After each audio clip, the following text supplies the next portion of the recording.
White Fang, by Jack London. Chapter 13 The Covenant. When December was well along, Grey Beaver went on a journey up the Mackenzie. Mit-Sa and Kloo Kooch went with him.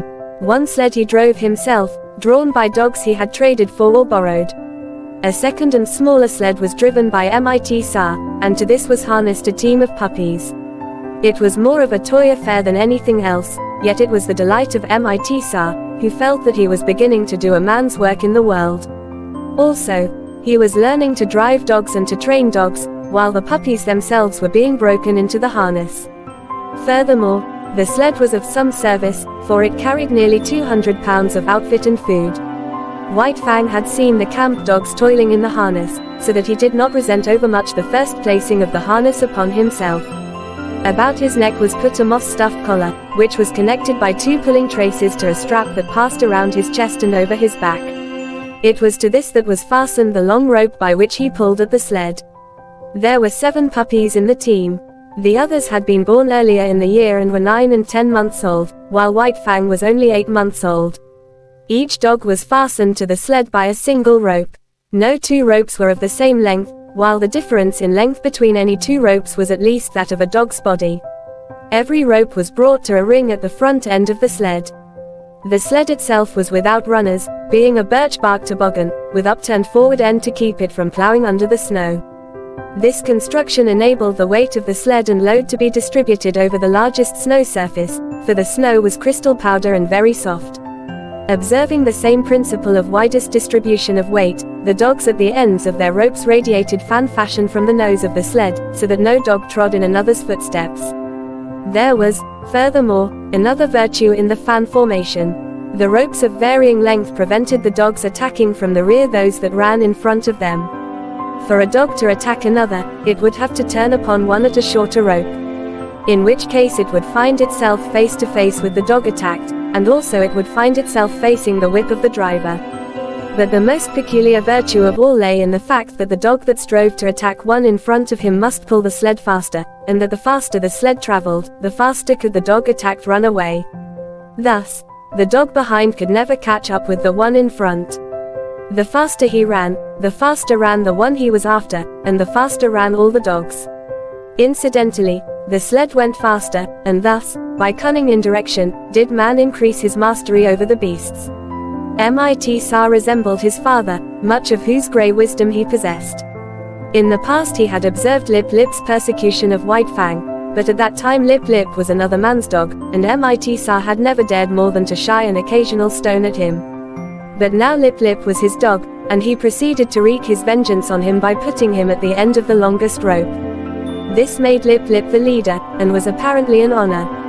But in reality it took away from him all honor, and instead of being bully and master of the pack, he now found himself hated and persecuted by the pack. Because he ran at the end of the longest rope, the dogs had always the view of him running away before them. All that they saw of him was his bushy tail and fleeing hind legs, a view far less ferocious and intimidating than his bristling mane and gleaming fangs. Also, dogs being so constituted in their mental ways, the sight of him running away gave desire to run after him and a feeling that he ran away from them. The moment the sled started, the team took after Lip Lip in a chase that extended throughout the day.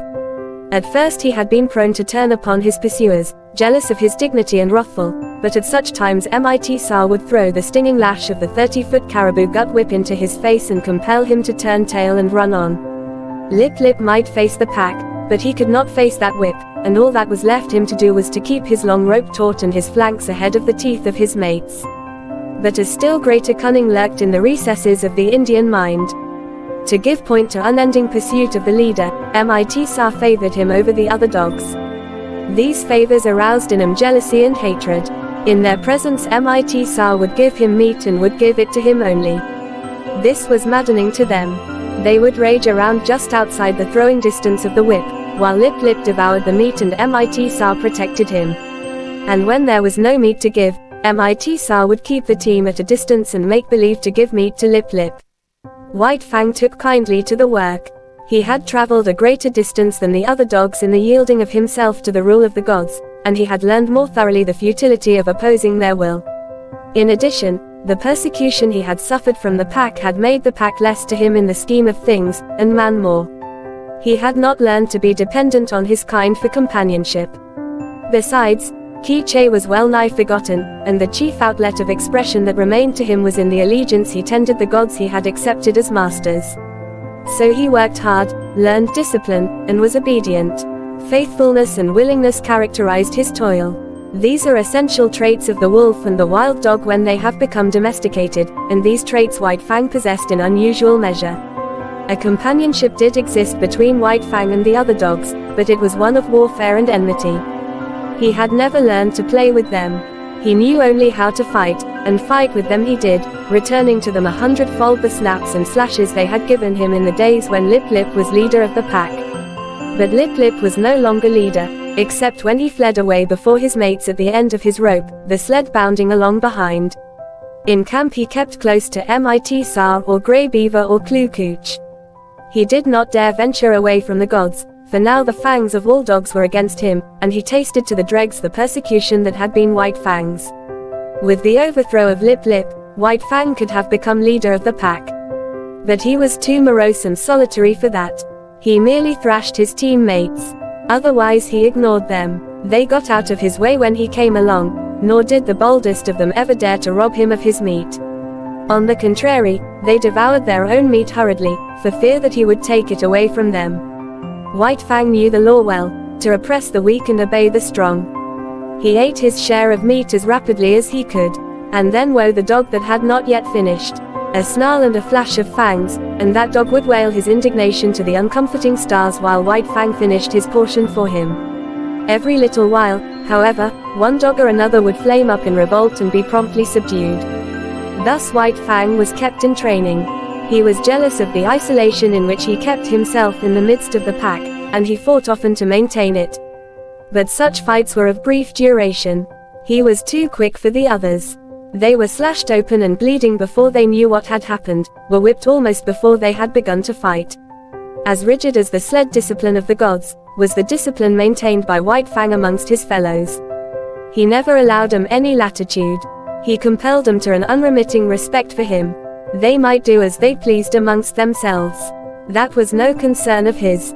But it was his concern that they leave him alone in his isolation, get out of his way when he elected to walk among them, and at all times acknowledge his mastery over them. A hint of stiff-leggedness on their part, a lifted lip or a bristle of hair, and he would be upon them, merciless and cruel, swiftly convincing them of the error of their way.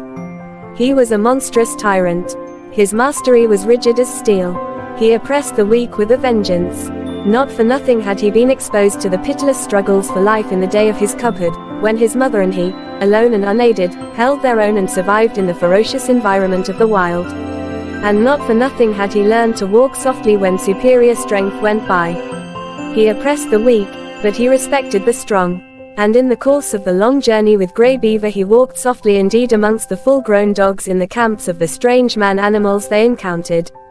The months passed by, still continued the journey of Grey Beaver. White Fang's strength was developed by the long hours on trail and the steady toil at the sled, and it would have seemed that his mental development was well nigh complete. He had come to know quite thoroughly the world in which he lived. His outlook was bleak and materialistic. The world as he saw it was a fierce and brutal world, a world without warmth, a world in which caresses and affection and the bright sweetnesses of the spirit did not exist. He had no affection for Grey Beaver. True, he was a god, but a most savage god. White Fang was glad to acknowledge his lordship, but it was a lordship based upon superior intelligence and brute strength. There was something in the fiber of White Fang's being that made his lordship a thing to be desired, else he would not have come back from the wild when he did to tender his allegiance. There were deeps in his nature which had never been sounded. A kind word, a caressing touch of the hand, on the part of Grey Beaver, might have sounded these deeps, but Grey Beaver did not caress, nor speak kind words. It was not his way. His primacy was savage, and savagely he ruled, administering justice with a club, punishing transgression with the pain of a blow, and rewarding merit, not by kindness, but by withholding a blow. So White Fang knew nothing of the heaven a man's hand might contain for him. Besides, he did not like the hands of the man-animals. He was suspicious of them. It was true that they sometimes gave meat, but more often they gave hurt. Hands were things to keep away from. They hurled stones, wielded sticks and clubs and whips, administered slaps and clouts, and, when they touched him, were cunning to hurt with pinch and twist and wrench. In strange villages he had encountered the hands of the children and learned that they were cruel to hurt. Also, he had once nearly had an eye poked out by a toddling papoose. From these experiences he became suspicious of all children. He could not tolerate them. When they came near with their ominous hands, he got up. It was in a village at the Great Slave Lake, that, in the course of resenting the evil of the hands of the man-animals, he came to modify the law that he had learned from Grey Beaver, namely, that the unpardonable crime was to bite one of the gods. In this village, after the custom of all dogs in all villages, White Fang went foraging for food. A boy was chopping frozen moose meat with an axe, and the chips were flying in the snow. White Fang, sliding by in quest of meat, stopped and began to eat the chips. He observed the boy lay down the axe and take up a stout club. White Fang sprang clear, just in time to escape the descending blow. The boy pursued him, and he, a stranger in the village, fled between two teepees to find himself cornered against a high earth bank. There was no escape for White Fang. The only way out was between the two teepees, and this the boy guarded. Holding his club prepared to strike, he drew in on his cornered quarry. White Fang was furious. He faced the boy, bristling and snarling, his sense of justice outraged. He knew the law of forage. All the wastage of meat, such as the frozen chips, belonged to the dog that found it. He had done no wrong, broken no law, yet here was this boy preparing to give him a beating. White Fang scarcely knew what happened. He did it in a surge of rage. And he did it so quickly that the boy did not know either. All the boy knew was that he had in some unaccountable way been overturned into the snow, and that his club hand had been ripped wide open by White Fang's teeth. But White Fang knew that he had broken the law of the gods. He had driven his teeth into the sacred flesh of one of them, and could expect nothing but a most terrible punishment. He fled away to Grey Beaver, behind whose protecting legs he crouched when the bitten boy and the boy's family came, demanding vengeance. But they went away with vengeance unsatisfied. Grey Beaver defended White Fang.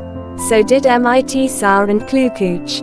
White Fang, listening to the wordy war and watching the angry gestures, knew that his act was justified. And so it came that he learned there were gods and gods. There were his gods, and there were other gods, and between them there was a difference. Justice or injustice, it was all the same, he must take all things from the hands of his own gods. But he was not compelled to take injustice from the other gods. It was his privilege to resent it with his teeth. And this also was a law of the gods. Before the day was out, White Fang was to learn more about this law. Mit-Sar, alone, gathering firewood in the forest, encountered the boy that had been bitten. With him were other boys. Hot words passed. Then all the boys attacked Mit-Sar. It was going hard with him. Blows were raining upon him from all sides. White Fang looked on at first. This was an affair of the gods, and no concern of his. Then he realized that this was Mit-Sar, one of his own particular gods, who was being maltreated. It was no reasoned impulse that made White Fang do what he then did.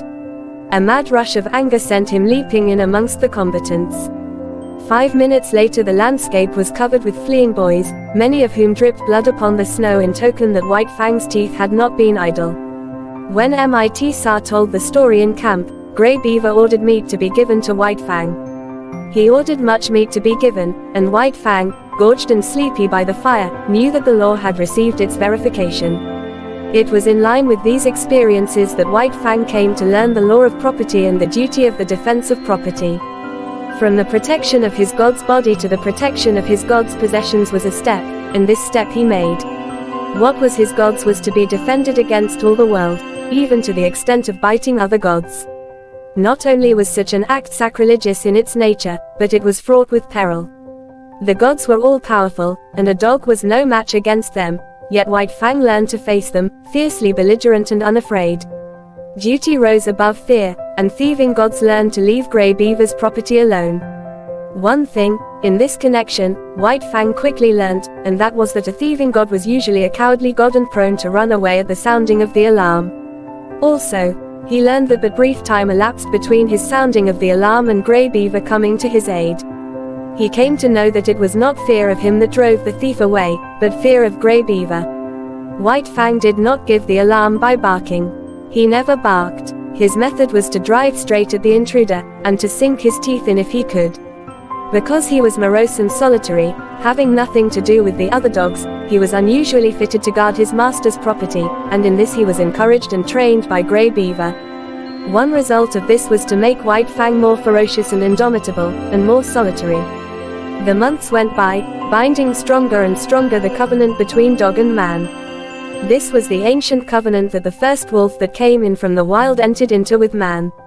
And, like all succeeding wolves and wild dogs that had done likewise, White Fang worked the covenant out for himself. The terms were simple. For the possession of a flesh and blood god, he exchanged his own liberty. Food and fire, protection and companionship, were some of the things he received from the god. In return, he guarded the god's property, defended his body, worked for him, and obeyed him. The possession of a god implies service. White Fang's was a service of duty and awe, but not of love. He did not know what love was. He had no experience of love. Ki Che was a remote memory. Besides, not only had he abandoned the wild and his kind when he gave himself up to man, but the terms of the covenant were such that if ever he met Ki Che again he would not desert his god to go with her. His allegiance to man seemed somehow a law of his being greater than the love of liberty, of kind and kin.